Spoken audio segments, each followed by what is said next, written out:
জোরে একেবারে মনের বিশ্বাস থেকে বলতে হবে। হ্যাঁ, আর এই যে রাম ব্রহ নরসিংহ, হ্যাঁ, এ যত অবতার সবই ক্ষীরোদস্যই বিষ্ণু থেকে এসেছে। রামচন্দ্র ভগবান এই সব যত অবতার সব কার থেকে এসেছে? ক্ষীরোদস্যই বিষ্ণু থেকে। তাহলে আমরা রামের সম্বন্ধে কি জানলাম? যে রামচন্দ্র ভগবান কার অবতার? হ্যাঁ, ক্ষীরোদস্যই বিষ্ণু অবতার। আর এটার থেকে কি শিখলাম? যে কৃষ্ণচন্দ্র ভগবান কখনো বৃন্দাবন ছেড়ে যান না। আর বৃন্দাবন ছেড়ে কুরুক্ষেত্রের যুদ্ধে যে গীতার জ্ঞান সমস্ত মানব জাতির কল্যাণের জন্য যিনি বলেছিলেন, যে ভগবান সে কারকে? বলরামের প্রকাশ বাসুদেব কৃষ্ণ। বুঝতে পারছেন সবাই? হরে কৃষ্ণ। তো ভগবান এই পৃথিবীতে কেন আসে? কেন আসে? গীতা কিন্তু এটা বাসুদেব কৃষ্ণ, হ্যাঁ, ভগবান খুব সুন্দরভাবে বলেছে কেন এই পৃথিবীতে ভগবান আসেন। কি?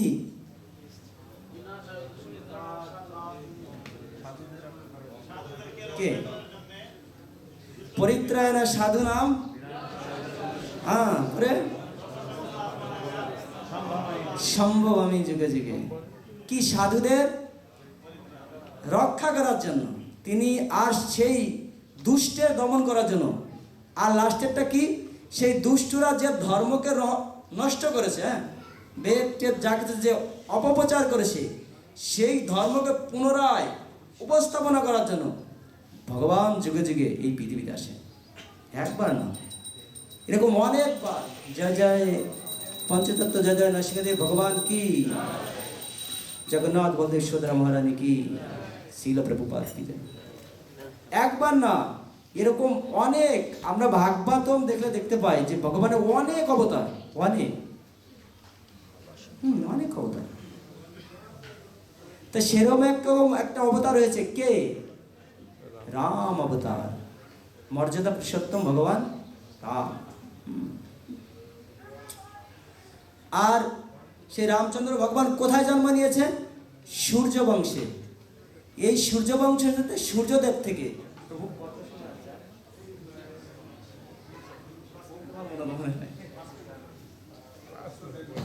সূর্য বংশে জন্ম হয়েছিল। আর এই সূর্য বংশ কে ছিল? ইক্ষ্বাকু ছিল, হ্যাঁ, রঘু ছিল।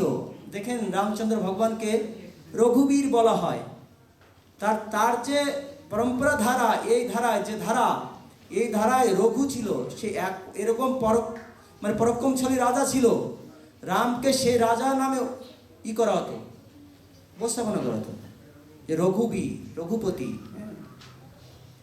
আমরা সগর মহারাজের কাহিনী, সগর মহারাজ এই বংশে এসেছিল। মানে এই বংশে অনেক মহারথীরা জন্ম হয়েছে, অনেক। তো আমরা রামলীলা, তো সময় শেষ, 5 মিনিট আছে। এখানে আমরা রাম থেকে 40টা শিক্ষা নিতে পারি। তো সব বলতে পারবো না। 40টা শিক্ষা রামলীলা থেকে করতে পারি। তার মানে একটা বলতে পারবো না, যেরকম মনে হচ্ছে, ঠিক আছে? তো নাম্বার 1 প্রথম দুটো বলবো, ঠিক আছে? আজকে বৈষ্ণব সেবা যেহেতু, সেই সম্বন্ধে দেখেন। আমি জাস্ট রামলীলা সম্বন্ধে বলার আগে একটু বলি যে আমরা রাম রাম করছি না, রাম রাম রাম। এটা কি যুগ? কলিযুগ। রাম রাম যতই বলি, রামচন্দ্র ভগবান সামনে প্রকট হয়ে যাবে না, আমি রামচন্দ্র, আমাকে দেখ। তাহলে এই ভগবানের লীলা কাহিনী, এর থেকে আমরা কি শিক্ষা নিতে পারি? কি? ভগবান যে আদর্শ, যে শিক্ষা দিয়ে, শিক্ষা জীবনে ধারণ করতে হবে। ভগবান রামচন্দ্র কি শিক্ষা দিয়েছে, সেই শিক্ষা যদি আমরা জীবনে ধারণ করে আমরা চলা করি, আমাদের পরিবার একটা রামরাজ্য হয়ে যাবে। হ্যাঁ, রামরাজ্যের মতো হয়ে যাবে। আমরা রাম রাম করছি, কিন্তু রামের যে চরিত্র, সেই চরিত্র ভিতরে গঠন করছি না। হ্যাঁ, শিক্ষা নিচ্ছি না। রামের যে আদর্শ, সে আদর্শ ধারণ করছি না। আদর্শ, রামের আদর্শ কিরকম দেখেন। রামচন্দ্র ভগবান, হ্যাঁ, অযোধ্যা নগরীতে যে সময় দশরথ, তো দশরথ এরকম ঘোষণা করেছে যে কাল রাম রাজা হবে। তো কাল রাম রাজা হবে জেনে প্রজারা তো মহা ধুমধাম, হ্যাঁ, মহা আনন্দ তাদের। তো শুধু একটা রাত পুরো উলট পালট করে দিয়েছে। তো আমি যা সেসব সম্বন্ধে যাচ্ছি না, সময় নেই, ঠিক আছে। তো আমরা সবাই জানি যে কৈকেয়ী মাতা ভরতকে রাজা ঘোষিত করার জন্য এই ইরাকে দশরথকে বলেছিল যে আমি দুটো বর তোমার কাছে পেতাম। প্রথম বরে কি, আমি জাস্ট নিলাম, এত অনেক বড় আমি বলে শেষ করতে পারবো না। প্রথম যে এইটা ছিল সেটা কি, রাম 14 বছরের জন্য বনবাসে যাবে, এটা না, এটা দ্বিতীয় ছিল। আর প্রথমটা ছিল ভরতকে রাজা ঘোষিত করতে হবে, আর দ্বিতীয়টা হয়েছে কি 14 বছরের জন্য রামকে বনবাসে পাঠিয়ে দিতে হবে। এটা শোনা মাত্রই না দশরথ পড়ে গেছে, মূর্ছিত হয়ে গেছে, পড়ে গেছে। কিন্তু আমার এটা বলার উদ্দেশ্য না, বলা কি শিক্ষা জ্ঞান নিতে পারি। রাম যখন এটা শুনেছে, হ্যাঁ, শোনার পরে অনেক আনন্দিত হয়েছে যে আমার ভাই রাজা হবে। নিজে যে রাজা আনন্দ হবে তার থেকে আরো বেশি আনন্দ হচ্ছে ভরত রাজা হবে, আমার কি পালন সৌভাগ্য, আমি কত আনন্দিত, ভাই রাজা হবে। আর বর্তমান সময়ে আমাদের হিন্দুরা আছে না, এক ভাইয়ের সম্পত্তিতে একটু ভাগে কম হয়ে যায়, কি হবে? রাম রাম করছে, আর ওপাশে কি হচ্ছে? রামের সাথে শিক্ষা কি নিলাম? ও পাশে রাম ভাইয়ের জন্য রাজত্ব ছেড়ে দিয়েছে, আর এ পাশে আমার ভাইয়ের জন্য কি হয়েছে জানেন? ভাগে একটু কম হয়েছে, ঠিক আছে, বাধা বাড়ি গেছে। তাহলে প্রয়োজন কোনটা বেশি? রামের আদর্শ জীবনে ধারণ করা বেশি প্রয়োজন, নাকি রাম রাম রাম রাম মানে করলাম কিন্তু রামের আদর্শ জীবনে ধারণ করলাম না? কোনটা বেশি প্রয়োজন? কোনটা? আদর্শকে ধারণ করা, তাই না? আমরা করবো তো, চেষ্টা করবো তো। আর যদি এটা করতে পারি তাহলে আমাদের সংসার জীবনে এত দুঃখ কষ্ট আসবে না, কিন্তু আসবে না। তাহলে আমরা রাম লীলা থেকে আমাদের আদর্শ গ্রহণ করতে হবে। হ্যাঁ, আদর্শ। রাম মন্দির উদ্বোধন করেছে ভারতবর্ষে, হ্যাঁ, শেষ, কিন্তু এটা তো করেছে ভালো, এখানে খুবই ভালো, ঠিক আছে। কিন্তু রামচন্দ্র ভগবানের জীবনী থেকে যে শিক্ষা আদর্শ, সে আদর্শ জীবনে ধারণ করতে হবে। কিরকম জানেন? ভক্তি সিদ্ধান্ত সরস্বতী প্রভুপাদের কাছে একবার, হ্যাঁ, নেতাজি সুভাষচন্দ্র বসু এসেছিলেন। এসে বলছে যে তুমি এরকম ভাবে ভারতবর্ষে প্রচার করছো, তো ভারতবর্ষ স্বাধীন করতে হবে, হ্যাঁ, আপনার কিছু ইয়ং যুবক ছেলে আমাকে দিয়ে দেন। হ্যাঁ, এরকম করে বলছে, কি ভালো। তো